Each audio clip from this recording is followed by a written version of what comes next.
I don't ever slow up, no I don't take shit. I got no love for the fakeness. If you wanna play tough and wanna hate this, I'll always show up and make a statement. I don't ever slow up, no I don't take shit. I got no love for the fakeness. If you wanna play tough and wanna hate this, I'll always show up and make a statement.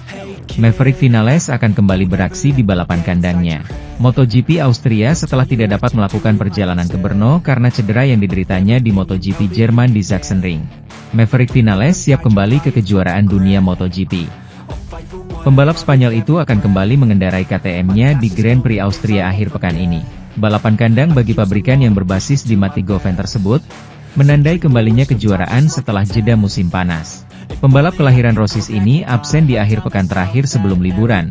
Kembalinya kelas Premier ke Brno, akibat cedera yang dideritanya beberapa hari sebelumnya di Sachsenring. Pembalap asal Katalan tersebut mengalami kecelakaan hebat di awal Q2 MotoGP Jerman dan membutuhkan operasi hanya 24 jam kemudian, pada hari Minggu, karena patah tulang bahu kiri. Oleh karena itu, Pol Espargaro harus menggantikannya dengan motor Tech 3-nya di Grand Prix Republik Ceko. Namun kini, segalanya telah siap bagi pembalap asli Girona itu untuk melanjutkan apa yang telah ditinggalkannya. Dalam kampanye pertama bersama perusahaan Austria yang bersikap sangat positif baginya. Setelah beradaptasi dengan baik dengan RC16 dan membawanya ke jalur yang belum pernah dijelajahi oleh pembalap KTM lainnya. Sebuah proses yang membuahkan hasil pertama dan bahkan membawanya untuk bertarung langsung dengan referensi merek tersebut, Pedro Acosta, atau finish kedua di Qatar. Meskipun di sana ia akhirnya dihukum karena tidak mematuhi aturan tekanan ban minimum dan kehilangan hasil. Dalam siaran pers menjelang putaran Tech 3 Red Bull Ring, Vinales sendiri menjelaskan bagaimana pemulihannya berjalan, yang belum membuatnya kembali mengendarai motor untuk latihan. Jadi ia harus meluangkan waktu untuk kembali ke Austria setelah absen di Grand Prix MotoGP untuk pertama kalinya karena cedera. Cedera di Sachsenring memang disayangkan, tetapi kami telah bekerja keras dengan semua orang di sekitar saya agar bisa pergi ke Austria. Hanya sebulan setelah kecelakaan di Jerman, Maverick memulai. Sementara itu, pembalap Ducati, Marc Marquez, telah muncul sebagai pemimpin klasemen MotoGP sejak awal musim. Pembalap asal Cervera ini tampaknya tidak memiliki saingan, terutama setelah cedera yang dialami saudaranya, Alex Marquez, rival utamanya, di Assen, Belanda. Juara dunia 8 kali ini telah memimpin klasemen dengan selisih lebih dari 100 poin. Sementara itu, rekan setimnya, Francesco Bagnaia, sedang kesulitan menemukan ritmenya di atas Desmo Sedici. MotoGP 2025 menyajikan kita dengan fakta yang jelas. Marc Marquez tidak memiliki rival dan merupakan fenomena yang luar biasa, kata pengamat MotoGP.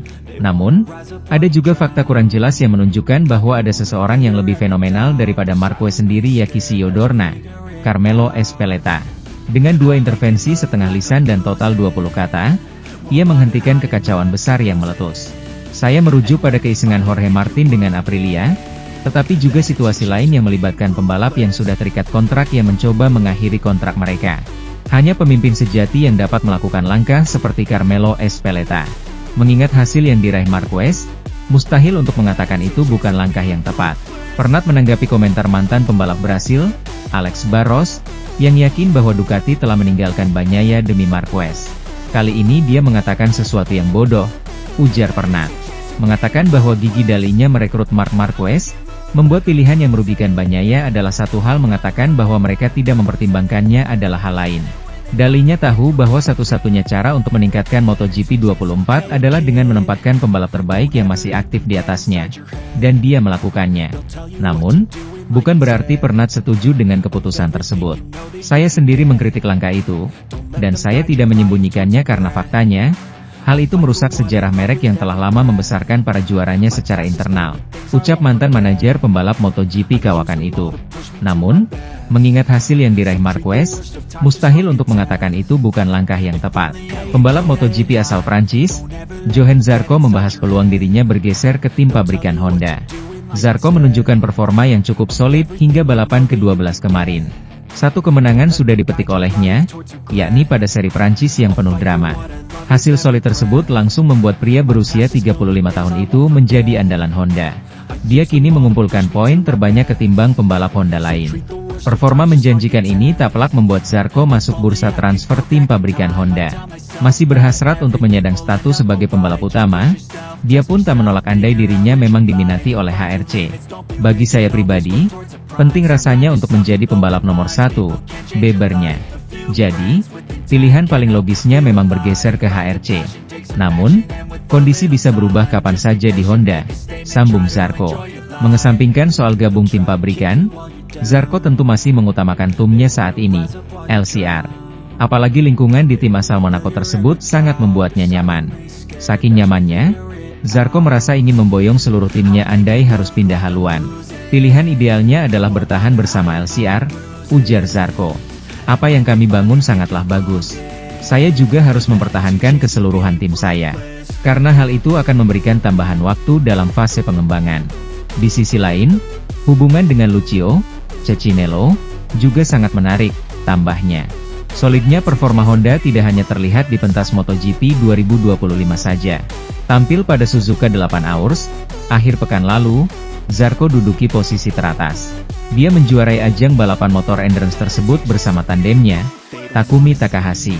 Selanjutnya, Zarco akan melanjutkan petualangannya di MotoGP, 15 hingga 17 Agustus mendatang. Sementara itu, akhir pekan depan, kejuaraan dunia MotoGP kembali setelah liburan dengan MotoGP Austria, di mana Pecco Bagnaia telah meraih 3 kemenangan beruntun dan Marc Marquez belum pernah menang. Mari kita simak sejarah singkat Red Bull Ring. Edisi perdana Grand Prix sepeda motor Austria digelar di sirkuit Salzburgring pada tahun 1971. Dengan pemenang pertama tahun itu adalah legenda Angel Nieto, 125cc, dan Giacomo Agostini, 500cc. Balapan digelar di sirkuit dekat kota Salzburg tersebut hingga tahun 1994. 2 tahun kemudian, pada tahun 1996, Aring, pendahulu sirkuit saat ini, mengambil alih. Dengan kemenangan bagi pembalap Jerman Ralf Waldmann, 250cc, dan pembalap Spanyol Alex Criville di kelas utama. Lintasan tersebut telah direnovasi oleh arsitek Herman Tilke untuk memperpendek dan memodernisasi tata letak Österreichring lama. Tetapi setelah 2 edisi, Grand Prix menghilang dari kalender.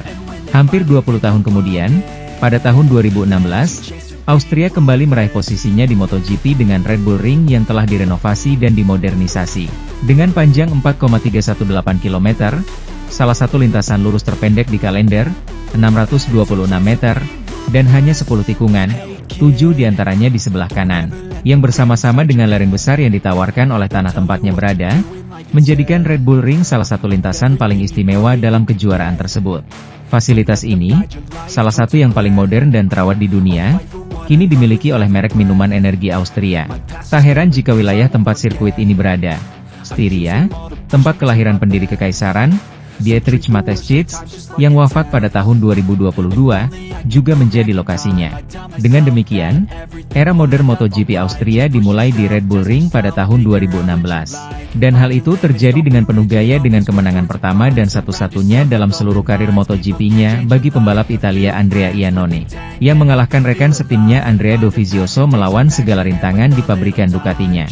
Pembalap penguji Yamaha itu mengambil alih pada tahun 2017, mengembalikan posisi menyalip Marc Marquez di tikungan terakhir, di mana pembalap Spanyol itu telah memimpin. Jika pertempuran itu berkesan, terlebih lagi pertempuran tahun 2018, di mana Jorge Lorenzo bergabung dengannya, di Ducati, untuk mengalahkan Marc dan Dovi hingga garis finish. Meskipun Ducati belum merilis catatan waktu dari tes privat para pebalapnya di Hungaria, Pecco Bagnaia merilis catatan waktunya yang tercepat, mengungguli Marc Marquez. Sisa catatan waktunya akan kami rilis di sini. Ducati menyewa sirkuit Balaton Park yang baru di Balaton Focajar, sekitar 85 km barat daya Budapest, pada hari Selasa.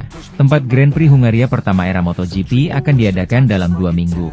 Mengingat sulitnya memahami karakteristik lintasan melalui data dari kedua tes pembalap penguji yang dilakukan di sana pada tanggal 27 Juni, di mana Michel Pirro Italia berpartisipasi, dan dari putaran World SBK yang diadakan pada akhir Juli, dengan hasil yang buruk untuk tim Bologna. Pabrikan Italia mengambil inisiatif untuk menyewa lintasan untuk pengujian pribadi selama 1 hari, yang mengundang 6 pembalap yang ambil bagian dalam kejuaraan dunia. 2 pembalap pabrik, Marc Marquez dan Pecco Bagnaia, dan pembalap Gresini Racing, Alex Marquez dan Fermin Aldeguer, dan pembalap VR46, Franco Morbidelli dan Fabio Di Giannantonio. Mereka bergabung lagi dengan Pirro, pembalap penguji pabrik. Setelah pengujian, Ducati tidak merilis catatan waktu untuk hari itu. Tetapi Bagnaia mengunggah di akun Instagram miliknya sebuah unggahan di mana ia mencatat waktu putaran tercepat yaitu 1:41.468,